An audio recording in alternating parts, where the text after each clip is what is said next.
Hello hello. प्यारे साथी नमस्कार। मैं केशपाल कुमार स्वागत करता हूं आपके अपने परिवार रोजगार विद अंकित में। आशा करता हूं कि भैया जी आप सभी अच्छे होंगे, बढ़िया होंगे, खुशहाल होंगे और जहां भी होंगे एकदम शानदार एवं जानदार होंगे। प्यारे साथी आशा करता हूं आप सभी के सभी वैसे तो बढ़िया तरीके से अपनी तैयारी में जुटे होंगे, क्योंकि जो दिन एक बार इधर गया वो दिन जल्दी से जल्दी आते हैं। तो अपनी तैयारी में अब ठीक है, ब्याह शादी के भी अवसर चले हुए हैं, सभी को त्यागते हुए अपनी तैयारी पर विशेष रूप से फोकस करेंगे, क्योंकि समय अब नहीं है। ठीक है ना, क्योंकि समय ऐसे जाएगा बहुत ही जल्दी। ठीक है, आप भी देख। चलो तो एक बार जल्दी से मेरे साथी यहाँ पर मेरे साथ इस सेशन में जुड़ जाएंगे।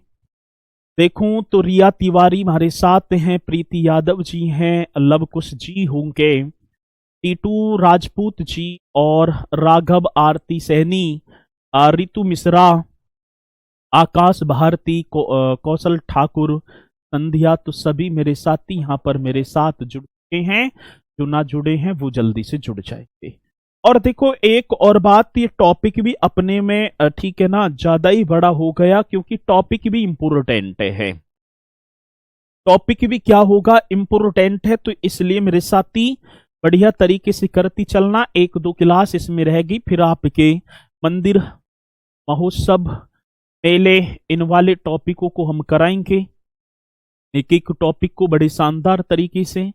और मैं इसी में आपको भी भैया जी ओडीओपी योजना भी करा दूंगा, सारी चीजें आप बेफिक्र रहेंगे। बहुत बेहतरीन ये कक्षा होगी भी। तो एक बार सभी यहाँ पर जुड़ते हुए और प्यारे सा थंब का निशान, और फिर चलते हैं उत्तर प्रदेश की प्रमुख नक्षत्र शालाएं। हेडिंग डाल देंगे सर जी, उत्तर प्रदेश। कौन सा प्रदेश होगा? उत्तर प्रदेश, उत्तर प्रदेश। इस तरीके से आपको उत्तर प्रदेश नक्षत्रशालाएं, नक्षत्रशालाएं आपने पढ़ा हो तो एक क्वेश्चन भैया जी यहां से बना ही बना है। ठीक है, कई बार आ जाता है आर्यभट्ट नक्षत्रशाला कहाँ है, तो आप इसे बता देंगे उत्तर प्रदेश प्लेटिनियम। ठीक है ना, प्लेनेटोरियम की बात होगी। तो आप चलो भैया एक एक पॉइंट की तरफ हम चलेंगे। अब कौन कौन सी वो नक्षत्रशाला जो उत्तर प्रदेश में स्थित है। ठीक है, चलो मैं आपने अच्छा, अब चलते हैं एक नक्षत्रशाला जिसका नाम होगा इंदिरा गांधी नक्षत्रशाला। तो पहले आप लिख दो भैया जी इंदिरा, इंदिरा गांधी नक्षत्रशाला। बहुत बढ़िया। कौन सी इंदिरा गांधी नक्षत्रशाला, जल्दी से आप लिखो और फिर आगे की तरफ बढ़ो। इंदिरा गांधी नक्षत्रशाला कहां स्थित है? कौन पहले बताएगा कि सर जी इंदिरा गांधी नक्षत्रशाला हम बता दें? हाँ भैया, ये कहां स्थित होगी? तो पहली बात इसकी अवस्थिति आ जाती है लखनऊ में। इंदिरा गांधी नक्षत्रशाला की अवस्थिति, इंदिरा गांधी नक्षत्रशाला जिसकी अवस्थिति ये बन गई सरची लखनऊ में। ठीक है, इंदिरा गांधी नक्षत्रशाला ये आपकी बन गई सरची लखनऊ में। आ रही है बात समझ में? हाँ सरची। तो आप बताओ कि भैया इंदिरा गांधी नक्षत्रशाला ये कहाँ स्थित है? लखनऊ, और जिसका शिलान्यास 28 फरवरी 1988 को और उद्घाटन 9 मई 2003 को हो गया था। शिलान्यास की बात है, जो शिला का जो पत्थर है, ठीक है ना, पहले शिलान्यास ही तो होता है। आज शिलान्यास की बात जैसी आई बोल देंगे फाउंडेशन स्टोन लेइंग। शिलान्यास को बोल देते हैं sir ji foundation, foundation stone, foundation stone laying, foundation stone, stone laying. ये आप सभी को हेडिंग डाल देनी होगी। और सरची ये कब? 28 फरवरी 1988, 28 फरवरी, 28 फरवरी 1988। हाँ सर जी, ठीक है। जी। अब बात आती है सर जी इसका शिलान्यास, एक और बात फिर हो जाता है सर इसका उद्घाटन।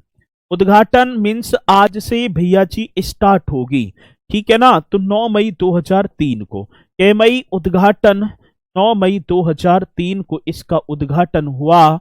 और शिला का जो पत्थर है वो कब, 28 फरवरी 1988 को। इसकी इमारत शनि ग्रह के आकार की है। यदि इंदिरा गांधी नक्षत्र शाला को हम देखें, हाँ भैया जी, तो आप लिख देना इस नक्षत्र शाला की जो इमारत है, इस नक्षत्रशाला की इमारत, इमारत किसकी तरह है, शनि ग्रह की तरह। इमारत भैया जी शनि ग्रह की तरह है, शनि ग्रह की तरह है। मतलब जैसे शनि ग्रह की आकृति, जैसे शनि जो सैटर्न प्लेटियम है, तो उसी की तरह इस जो है नक्षत्रशाला की आकृति बनाई गई है। आ रही है बात समझ में सभी के।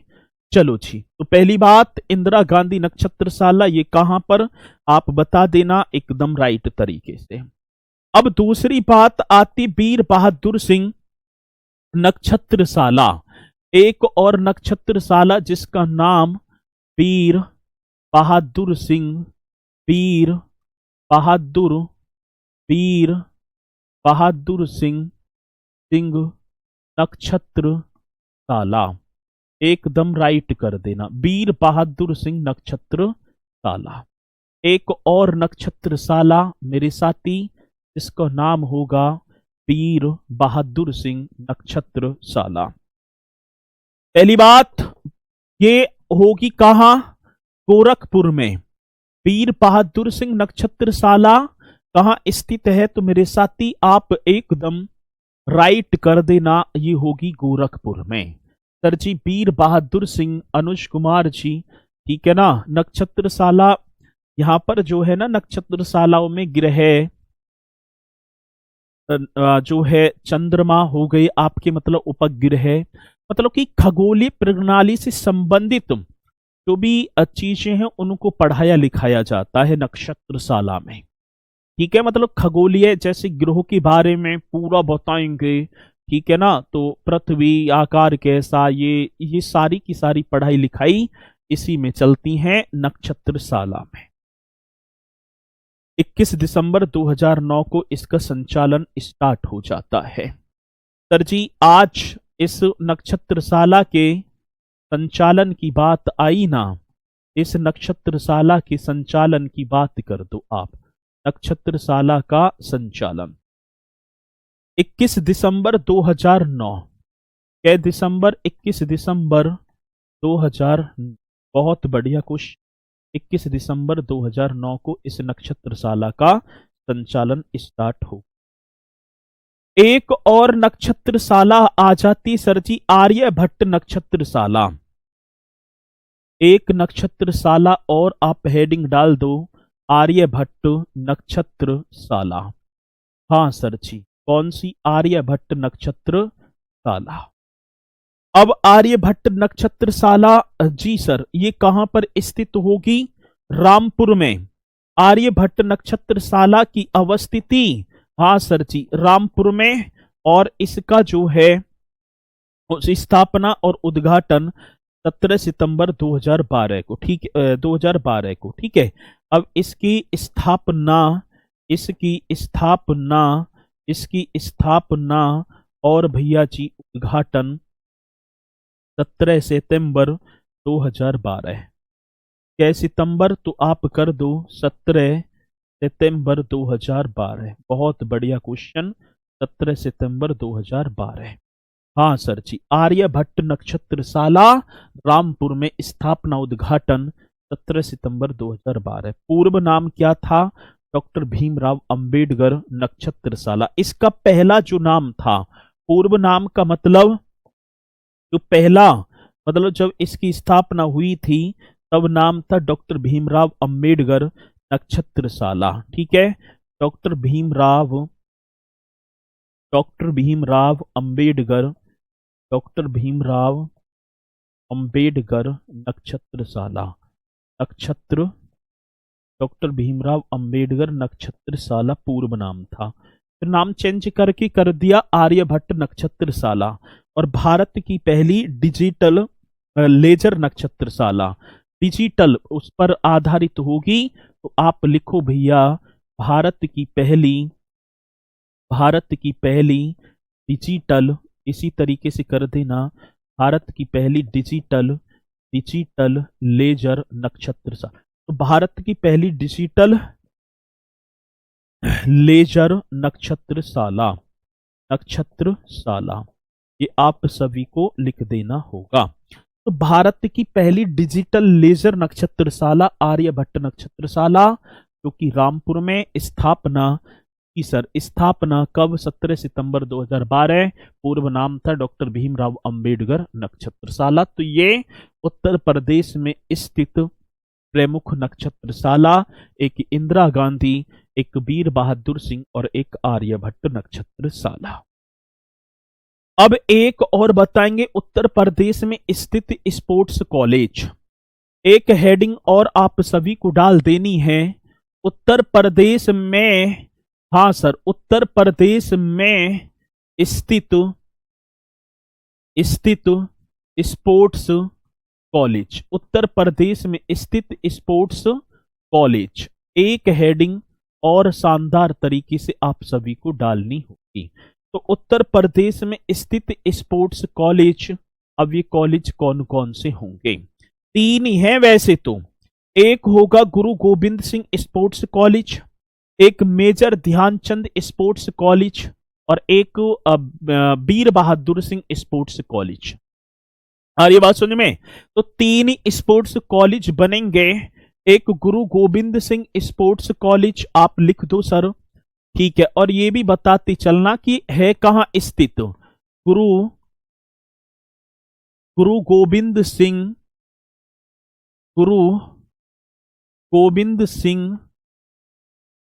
स्पोर्ट्स, गुरु गोविंद सिंह स्पोर्ट्स कॉलेज,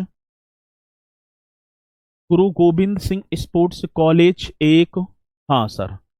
दूसरा वीर बहादुर सिंह, चलो पहले मेजर ध्यानचंद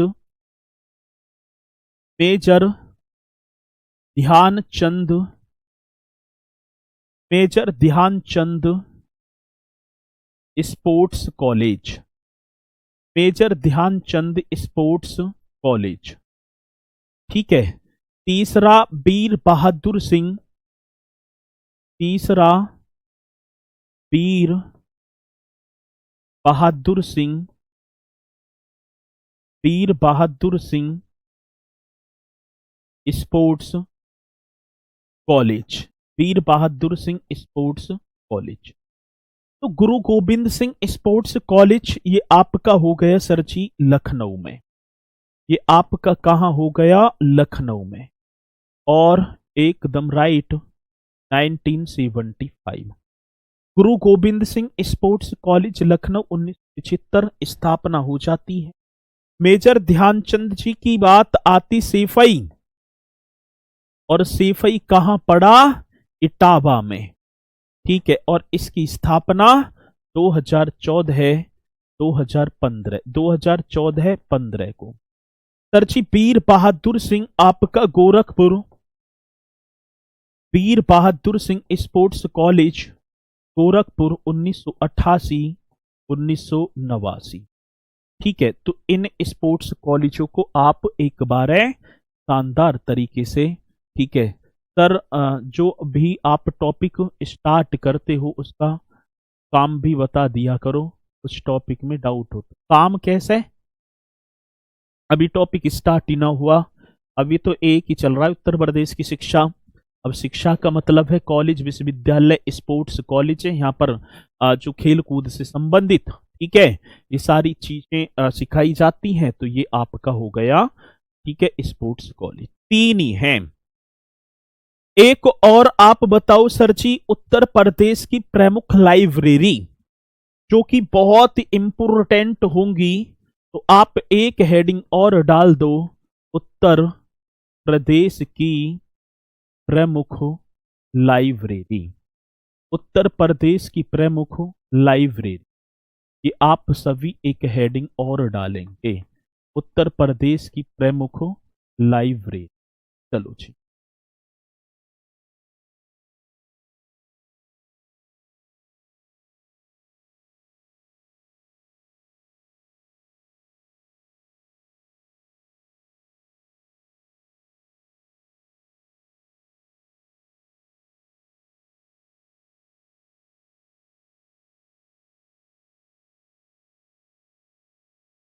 चलो भैया जी, उत्तर प्रदेश की प्रमुख लाइब्रेरी आप एकदम राइट करेंगे, ठीक है जी। उत्तर प्रदेश की प्रमुख लाइब्रेरी, ये शानदार पॉइंट आप सभी को करना है। और एक लाइब्रेरी तो बहुत बार पूछी गई, जिसका नाम होगा रजा लाइब्रेरी। आपने भी पढ़ा होगा ना रजा लाइब्रेरी। हाँ सर, कौन सी? रजा लाइब्रेरी, ठीक है। उत्तर प्रदेश की प्रमुख लाइब्रेरी। अब लाइब्रेरी की बात, सर यहां पर आप एक हेडिंग डालेंगे रजा लाइब्रेरी। भैया जी कौन सा? ठीक है, रजा लाइब्रेरी। बताओ कि कहां स्थित है, ठीक है। पीछे कर दो सर जी, लिखना है, लिखते चलो साथ के साथ। और ये रजा लाइब्रेरी आपकी होगी सर जी रामपुर में। ये आपकी बन गई भैया रामपुर, एकदम राइट।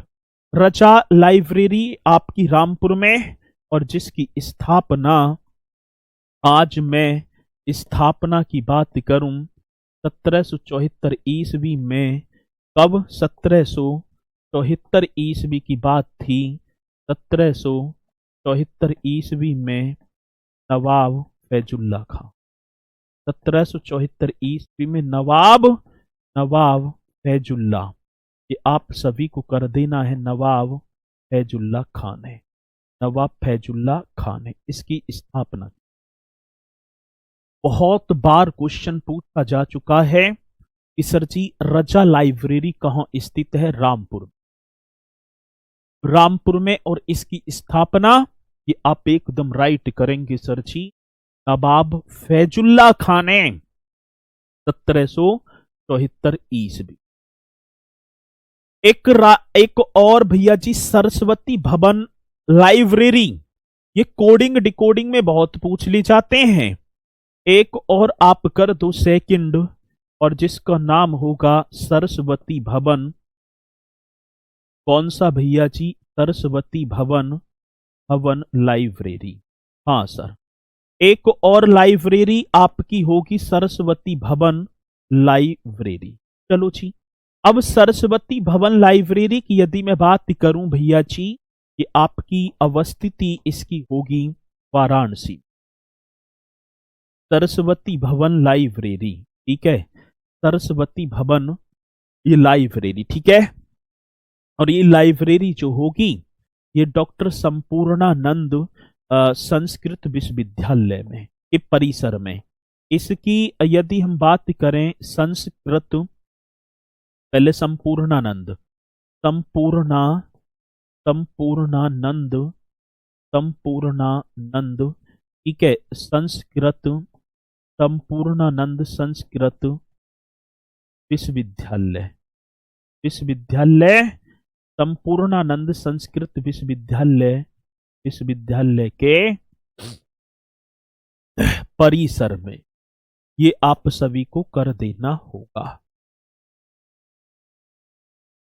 कहा? तो संपूर्णानंद संस्कृत विश्वविद्यालय के परिसर में, ठीक है। हाँ जी सर, अभी यूपी के मेले नहीं हुए, बिल्कुल होंगे। रिंकी यादव जी बिल्कुल होंगे बहन जी, चिंता करने की जरूरत नहीं है। जब तक ना होंगे, जब तक क्लास ही खत्म भी ना करेंगे, ठीक है। चलो, अब सरस्वती भवन लाइब्रेरी कहां स्थित है? वाराणसी में। संपूर्णानंद संस्कृत विश्वविद्यालय के परिसर में ये स्थित होगी। अगला क्वेश्चन तीसरा इसी में। तीसरा आ जाओ, राजकीय पब्लिक लाइब्रेरी। हाँ सर जी, एक और कर दो, राजकीय पब्लिक लाइब्रेरी। राजकीय पब्लिक पब्लिक लाइब्रेरी। बहुत बेहतरीन क्वेश्चन, राजकीय पब्लिक लाइब्रेरी। अब इसे भी आप एकदम शानदार वे में करेंगे, ठीक है जी। तो कौन सा होगा, तो आप करेंगे राजकीय पब्लिक लाइब्रेरी। बहुत बेहतरीन को सर जी, ये आपकी अवस्थिति की बात की जाए तो ये आप बता देना प्रयागराज। आप कहां कर देंगे, प्रयागराज में। आप कहां करेंगे, प्रयागराज। राजकीय पब्लिक लाइब्रेरी प्रयागराज। प्रयागराज की थॉर्ने हिल एक मायने मेमोरियल भवन को इस नाम से जाना जाता था पहले। इसका निर्माण 1864 में और उत्तर प्रदेश राज्य का सबसे बड़ा ये पुस्तकालय होगा। इसकी कंस्ट्रक्शन की बात, सर जी इस लाइब्रेरी का जो कंस्ट्रक्शन है, इस लाइब्रेरी का आप लिखो कंस्ट्रक्शन। इस लाइब्रेरी का जो कंस्ट्रक्शन होगा वो कहां पर होगा, वो पहले कब हुआ, 1864 में।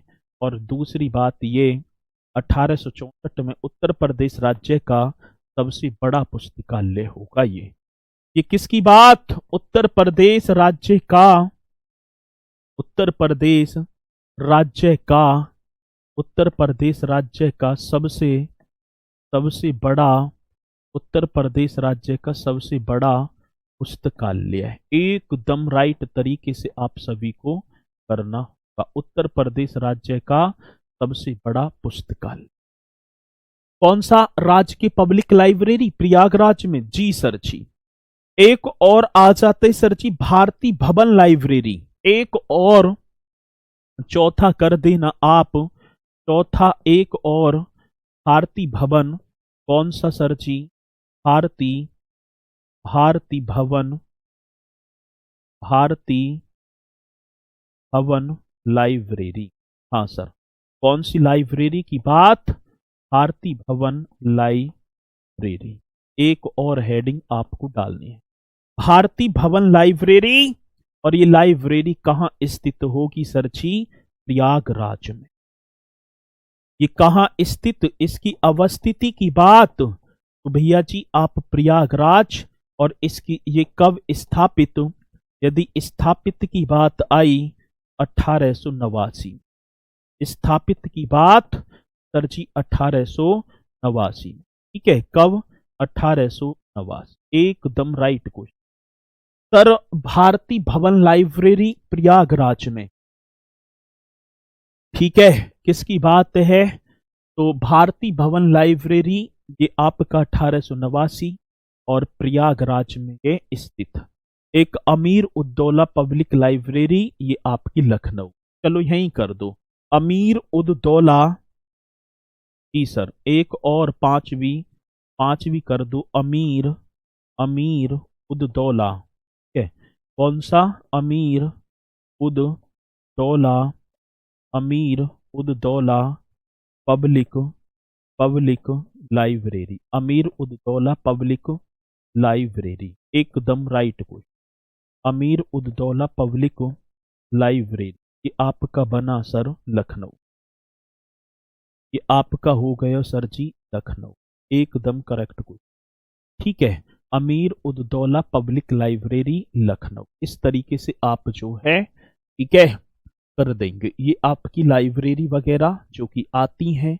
अब एक क्वेश्चन चलते हैं भैया जी, उत्तर प्रदेश में शिक्षा से संबंधित कुछ योजनाएं, ठीक है ना, कुछ ऑपरेशन, उनके बारे में। ठीक है, चलो सर जी मैं प्रयागराज में वही लिवरेर में हूं, लाइब्रेरी लिखो, लाइब्रेरी में हूं। बहुत बढ़िया, कौन सी वाली में सर, आपसे पढ़ कर आपकी हैंडराइटिंग सीख गया हूं।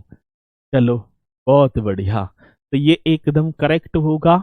इसी के साथ आगे चलते हैं, एक पॉइंट आप हेडिंग डालेंगे, ऑपरेशन कायाकल्प। उत्तर प्रदेश से संबंधित कुछ योजनाएं, मतलब एजुकेशन से संबंधित कुछ योजनाएं या कुछ ऑपरेशंस।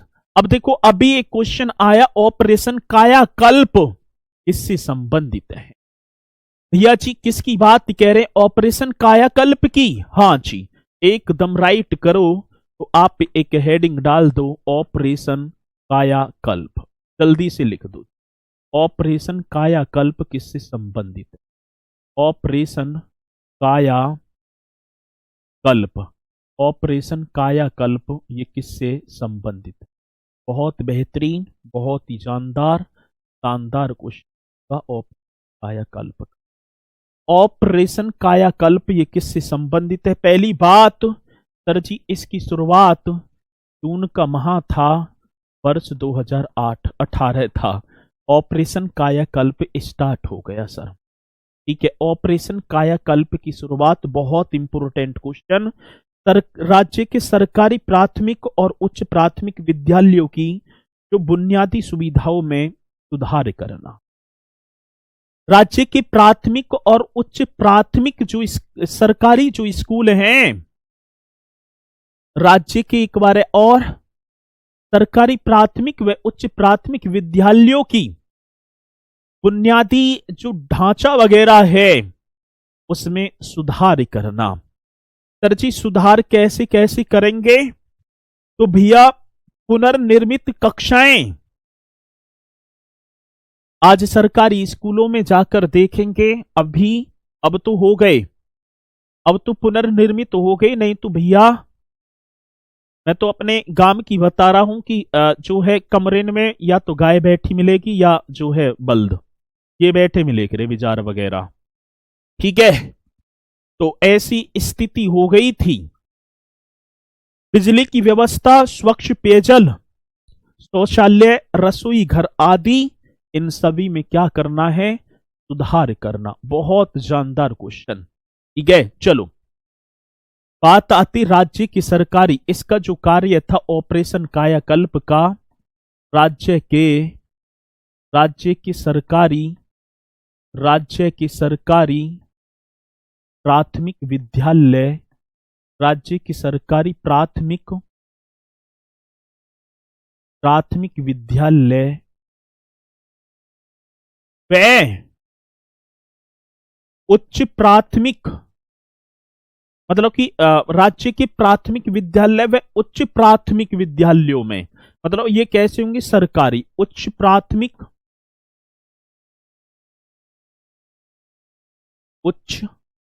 प्राथमिक विद्यालयों की बुनियादी प्राथमिक विद्यालयों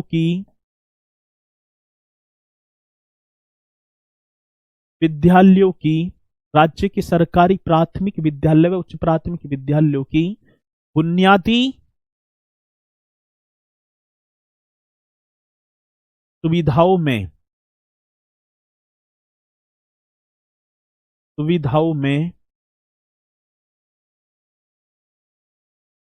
सुधार करना।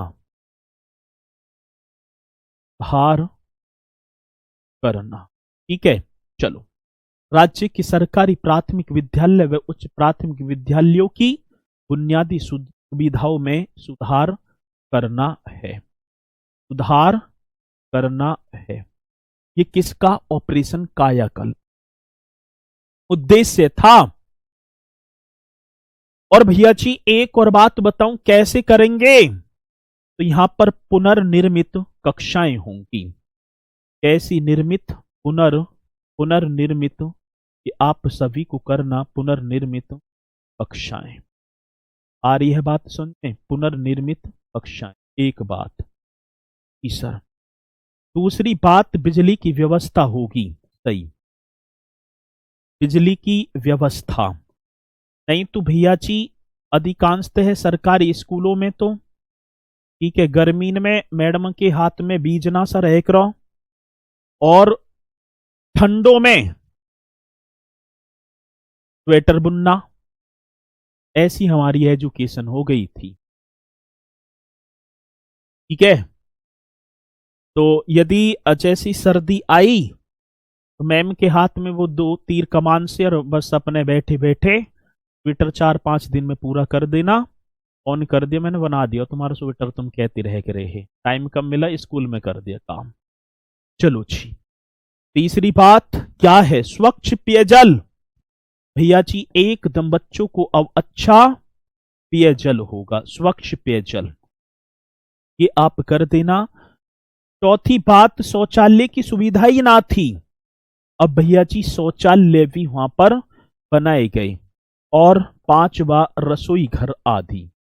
ठीक है ना, रसोई घर आदि। ये ऑपरेशन कायाकल्प जून 2018 में, ठीक है, चला। और ठीक है, हाँ जी, अरे बात समझ में, रसोई घर आदि इनका जो कार्य है हमारे वहां अभी भी है सर जी, है ही, ऐसा ही सिस्टम है भैया।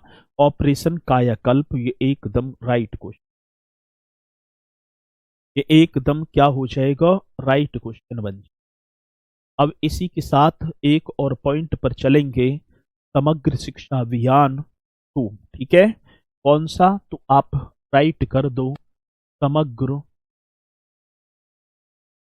समग्र शिक्षा समग्र शिक्षा अभियान, समग्र शिक्षा अभियान 2, समग्र शिक्षा अभियान 2।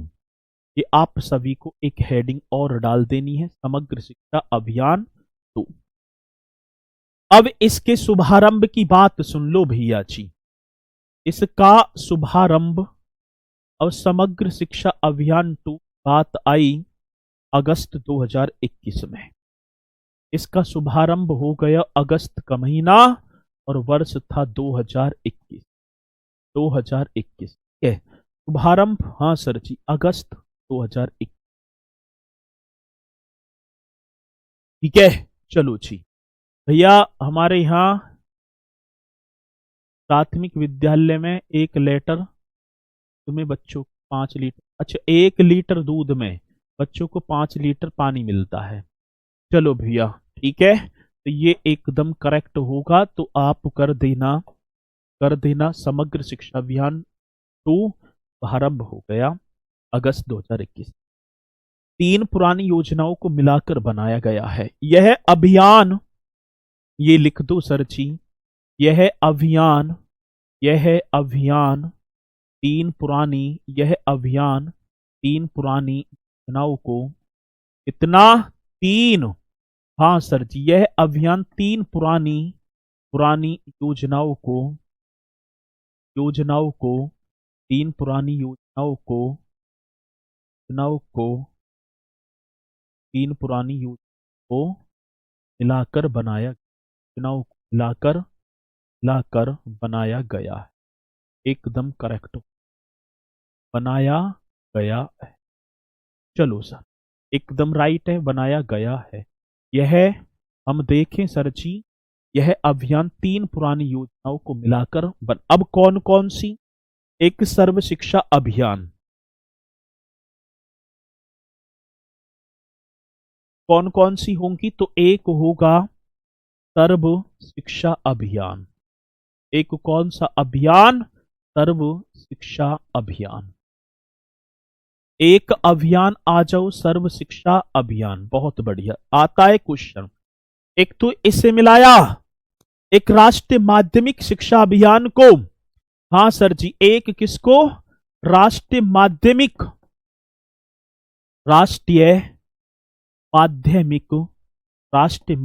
शिक्षा अभियान को, राष्ट्रीय माध्यमिक शिक्षा अभियान, बहुत बढ़िया क्वेश्चन है। राष्ट्रीय माध्यमिक शिक्षा अभियान करेक्ट कर दो सर जी, कर तो दिया जी। एक आपका सर्व शिक्षा अभियान, राष्ट्रीय माध्यमिक शिक्षा अभियान, और एक शिक्षक शिक्षा टीई, शिक्षक शिक्षा टीई, मतलब टीचर जो है शिक्षा हो गए ना, टीई टीचर एजुकेशन, ये आप बता देना। सर्व शिक्षा ये था प्राथमिक शिक्षा के लिए, ये किसके लिए था, प्राथमिक शिक्षा के लिए, एकदम राइट, प्राथमिक शिक्षा के लिए, ये आप सभी को करना है, प्राथमिक शिक्षा के लिए था। मतलब कि सर्व शिक्षा राष्ट्रीय माध्यमिक शिक्षा के लिए था, इसके लिए माध्यमिक शिक्षा के लिए, बहुत बढ़िया सर जी, माध्यमिक शिक्षा के लिए। चलो जी, और शिक्षक शिक्षा ये आप शिक्षकों के प्रशिक्षण के लिए, सर जी किसके लिए? शिक्षकों के प्रशिक्षण के लिए। चलो जी, इन पॉइंटों को अब देखो। मतलब कि तीन, मतलब समग्र शिक्षा अभियान जो है ये तीन पुरानी योजना थी, इन्हें मर्ज किया और समग्र शिक्षा अभियान 2 बना दिया। अब मर्ज करने वाली यही तो क्वेश्चन आता है कि समग्र शिक्षा अभियान 2 में निम्नलिखित में कौन सी पुरानी तीन योजनाओं को मिलाया? सर्व शिक्षा अभियान, राष्ट्रीय माध्यमिक शिक्षा अभियान और शिक्षक शिक्षा। देश में स्कूली शिक्षा को मजबूत और बेहतर बनाना इनका उद्देश्य था। देश में स्कूली शिक्षा को, हाँ सर, कौन सा ऑब्जेक्ट, ये भी तो क्वेश्चन आया, किस ऑब्जेक्ट के लिए? आप करो सर जी, देश में ऑब्जेक्ट, देश में स्कूली शिक्षा को मजबूत और बेहतर बनाने के लिए। देश में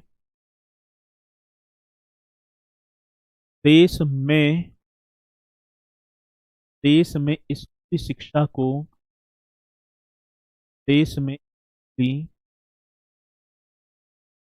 शिक्षा को मजबूत और बेहतर बनाने के लिए।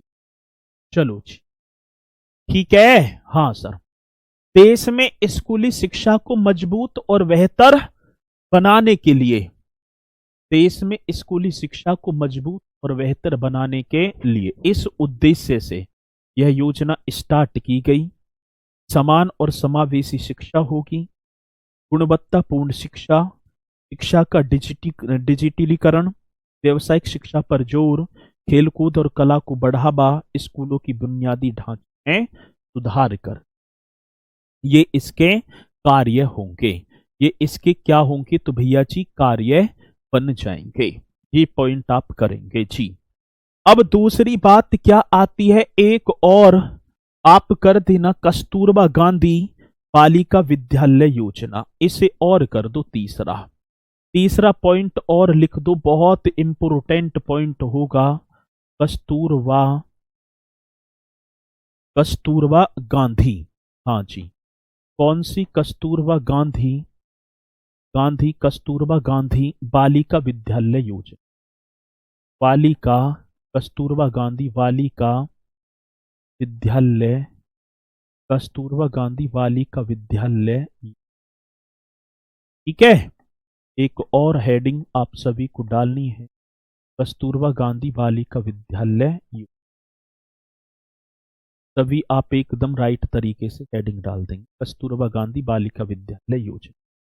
प्रारंभ 2004 में, प्रारंभ की बात, कस्तूरबा गांधी बालिका विद्यालय योजना की स्टार्टिंग 2000, ठीक है, 2004 में इस योजना का शुभारंभ कर दिया गया, बाद में सर्व शिक्षा अभियान में मिला दिया गया था। ये भी आप लिख देना,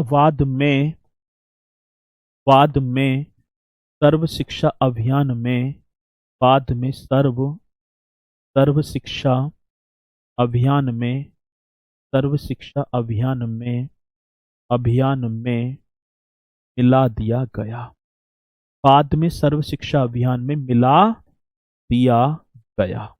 इसको कस्तूरबा गांधी बालिका विद्यालय योजना।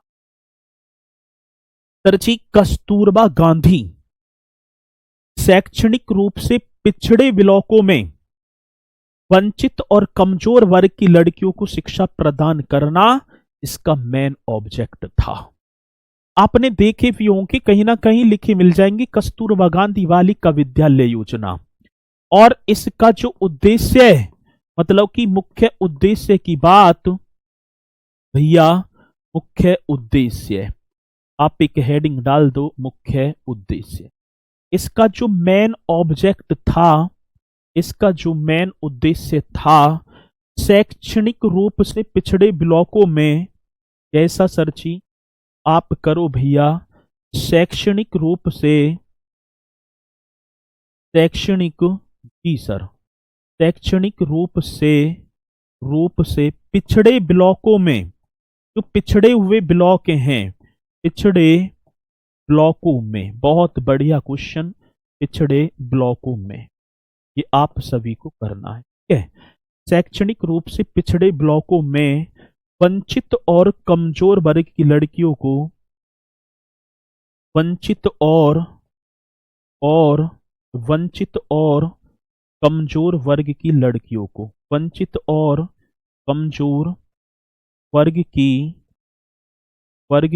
लड़कियों को, वंचित और कमजोर वर्ग की लड़कियों को, ठीक है ना, कमजोर वर्ग की लड़कियों को शिक्षा प्रदान करना है। क्या तो भैया जी शिक्षा प्रदान करना है, एकदम राइट क्वेश्चन होगा जो कि आप लिखेंगे। शैक्षणिक रूप से पिछड़े ब्लॉकों में वंचित और कमजोर वर्ग की जो लड़कियां हैं, इनको शिक्षा प्रदान करना है। किसका उद्देश्य आप बताएंगे सर जी? हॉस्टल, हाँ, यहाँ हॉस्टल भी हैं और ये पढ़ाई भी होती है, सारी चीजें हैं, रहने खाना पीना सब यही होगा। तो पिछड़े ब्लॉकों में वंचित और कमजोर वर्ग की लड़कियों को शिक्षा प्रदान करना। बालिका शिक्षा हेतु प्रदेश में 746 कस्तूरबा गांधी बालिका विद्यालय कक्षा 6 से 8 तक संचालित हैं, ठीक है ना। तो ये आप सभी को पता ही होगा किसकी बात है। बालिका शिक्षा हेतु, ये भी पॉइंट आप सभी को लिखना है। क्या भैया जी? बालिका शिक्षा हेतु, एकदम राइट करेंगे। बालिका शिक्षा मतलब एजुकेशन, बालिका शिक्षा हेतु बालिका शिक्षा हेतु, ठीक है।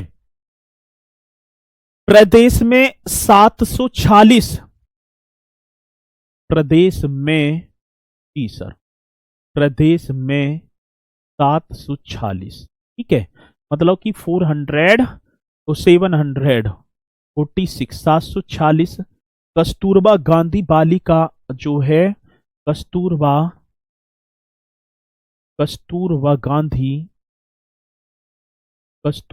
गांधी, जी सर, बालिका शिक्षा हेतु प्रदेश में 746 कस्तूरबा गांधी बालिका विद्यालय, कस्तूरबा गांधी बालिका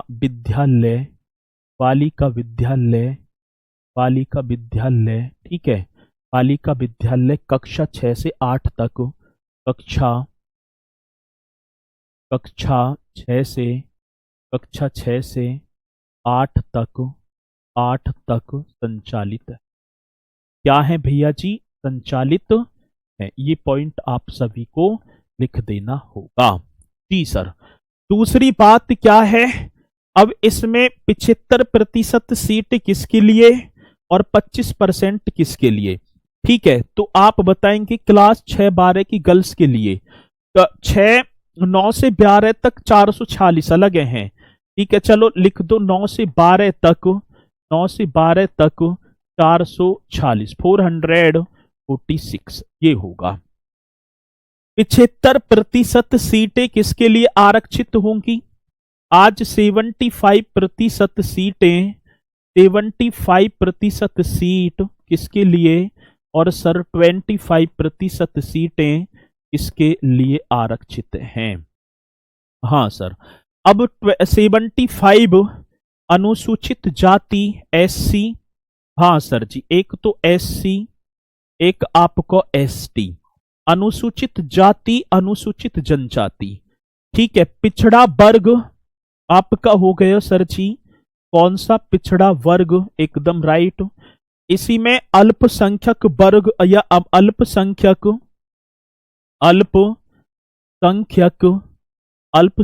समुदाय, अल्पसंख्यक समुदायों की लड़कियों के लिए, बहुत बढ़िया सर जी। इतना तो आप एकदम करेक्ट करेंगे। SC ST पिछड़ा वर्ग अल्पसंख्यक समुदाय की लड़कियों के लिए।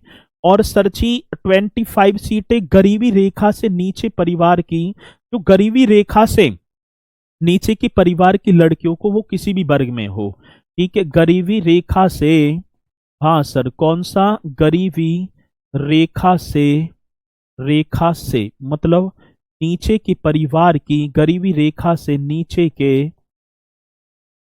के परिवार की, हाँ सर, तो गरीबी रेखा से नीचे के परिवारों की लड़कियों को प्राथमिकता, लड़कियों को प्राथमिकता दी जाती है। ये भी आप सभी को कर देना होगा, प्राथमिकता दी जाती है, ये पॉइंट आप सभी को करना है। हाँ सर जी। दूसरी बात क्या होगा, केंद्र व राज्य सरकार की इसमें वित्तीय भागीदारी, ये और लिख दो सर जी, केंद्र व राज्य सरकार की वित्तीय भागीदारी, मतलब केंद्र और राज्य सरकार की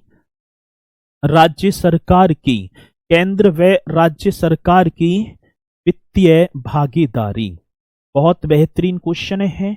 हाँ सर जी, वित्तीय भागीदारी, और ये भागीदारी कितनी प्रतिशत, 60 से 60:40। कहने का मतलब है 60% केंद्र, जैसे 100 रुपया है, 100 में से 60 रुपये तो केंद्र सरकार और 40 रुपया योगी जी की सरकार करेगी, ठीक है। तो इन पॉइंटों को आप करना बढ़िया तरीके से, ठीक है।